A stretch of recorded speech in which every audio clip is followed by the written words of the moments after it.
So if you're anything like us, you're going to have a bunch of little leftovers in your fridge. Maybe you didn't finish all your broccoli from the night before, or you had a little bit leftover spinach. You don't know what to do with the last of that mozzarella. We made some custard the other day, so we have some egg whites. We have a little bit of caramelized onion and bacon left over from our twice baked potatoes, and then some cooked breakfast sausage we didn't use in our scrambled eggs the other day. So I'm going to show you how to make a quick frittata. We're using egg whites, you could use whole eggs.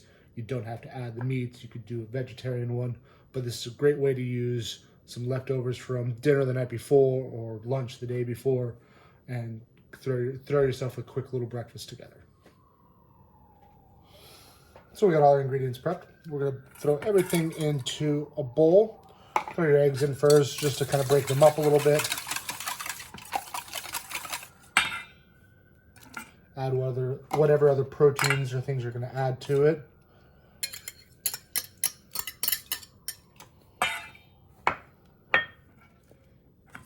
So as I said before, you can use this as a kind of catch-all kitchen sink breakfast just to use up a little bit of all those leftovers that you may not have enough for a full meal, but want to make sure that you're utilizing all the food that you have, waste not, want not.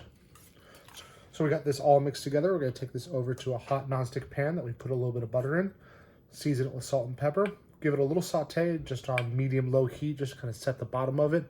This is especially important if you're not using a nonstick pan. Then we're going to throw it in the oven, 325 for about 15 minutes.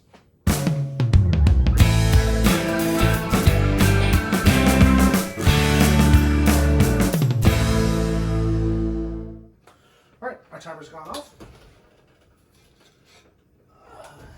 Got a rubber spatula to pull it out. If you're not using a nonstick, you can cut this in the pan. I don't like to cut anything in my nonstick.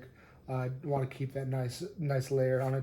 So I'm going to pop this out onto our cutting board.